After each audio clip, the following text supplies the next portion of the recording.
You guys are all online, right? You're all on the internet. You do Twitter? You guys do? Yeah. How big has the fact that Obama's coming to Egypt to speak, how big is this in the Islamic community? It is. I mean, like online, there's a lot of activity going on. Egypt is pretty big when it comes to the blogging scene. Citizen journalism is very popular here, with the exception of the government trying to somewhat have some influence over it. But they're following. I mean, it was a big thing when they found out that Obama was on Twitter, or he has a Facebook channel. The youngsters were like watching the whole thing on YouTube and stuff like that. The youngsters here, as well as I'm going to speak for Pakistan as well. I mean, they're really keen to know what he has to say, given what Bush did in the past. But they'll give him a chance.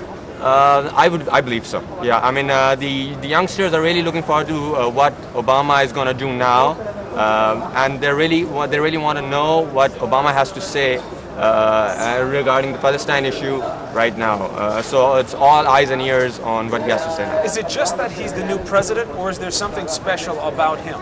No, it's the fact, like for his name, for instance. I mean, in Pakistan. When they found out it was Barack Hussein Obama, they're like, okay, this is a president who might have some good policies, some better policies compared to the previous administration. They want to know how he's going to deal. In Pakistan, we don't have that much of an issue. Palestine is not the first issue, but when we tackle it as an Islamic nation, then we are really keen to know how he is gonna, deal with it, and then come back because right now we have other issues in Pakistan to deal with, like given the Taliban. So, as Pakistanis, as me living in Egypt as an overseas Pakistani, I want to know how he's gonna tackle with his foreign policy and how he's gonna tackle terrorism and this. A phobia against these groups. Mena, how would you describe, before the speech, what the feelings are about the United States here in Egypt? Well, a lot of people felt that there was a lot of injustice going towards Muslims in particular, especially those who live in the U.S. and those who after September 11.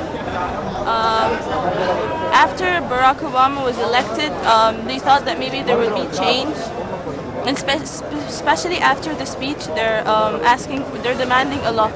I remember that since he declared that he's coming to Egypt for his speech, there's been a lot of debates and talk shows going on Egyptian television speaking about the speech, and they have politicians and journalists actually talking about it and what are they expecting to hear from Obama and what the people are expecting to hear from Obama.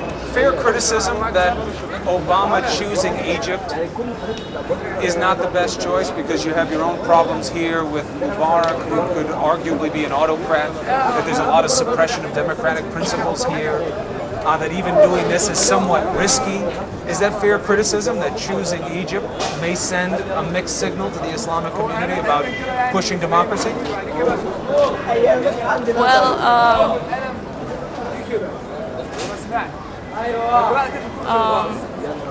Think about it. Yeah. You have something to say about it? Yeah, I don't think so, because if we talk about authoritarian regimes, I think the whole region is suffering from the same, authoritarian regimes. So Egypt is not exception. Like, where is a democratic Arabic, Muslim state? Very rare to find.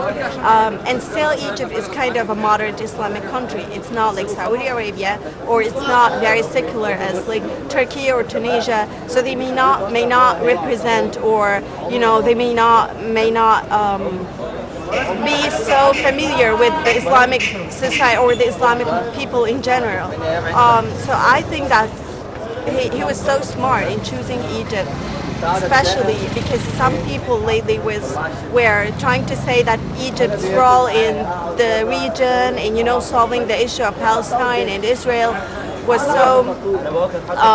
kind of weakened now because the division of the region between the moderates and the conservatives.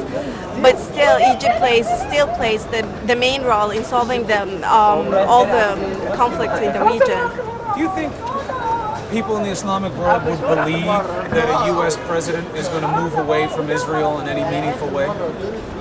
No, I think like people in the Islamic world lost hope about that because we know this is a premise for U.S.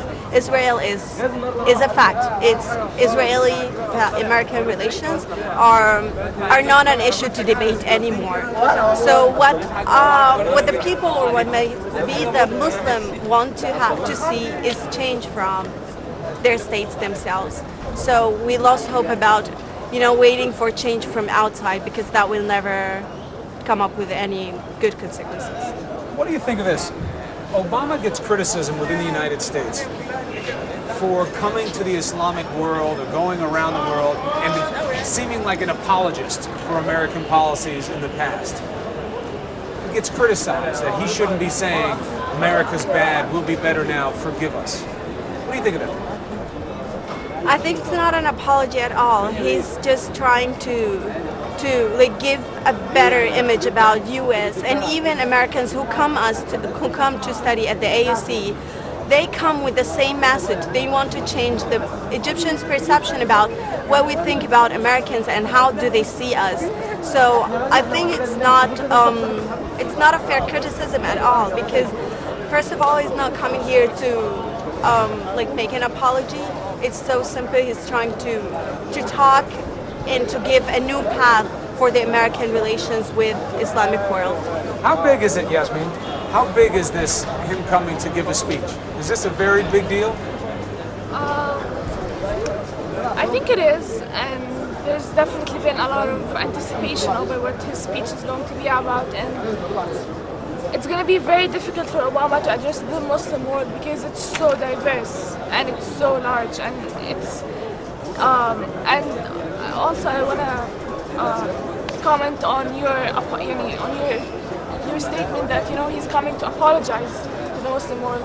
I think that even if it's an apology, and even if it's not an apology, the fact that Obama is coming to Egypt with a message to the Muslim world, and because he wants to start, a new era in the American-Muslim relations, it's not just because he feels bad for what Bush has done to the Muslim world in the past. It's because it's for the good, and it serves the interests of America to be on good terms with the Muslims. Because I think 75% of the military assistance that the U.S. sends out is to the Muslim world, and it's very beneficial. And the oil and the military bases, and it's for the good of America to be friends with the Muslims in terms. But I think what's ineffective here is if you be friends with the governments, then you lose the populations, and you lose the masses, and you lose the 1 billion Muslims who are spread over at least 3 continents. So I think that if Obama really wants to build a partnership with the Muslim world, it doesn't only start with the governments, it has to be with the people first and then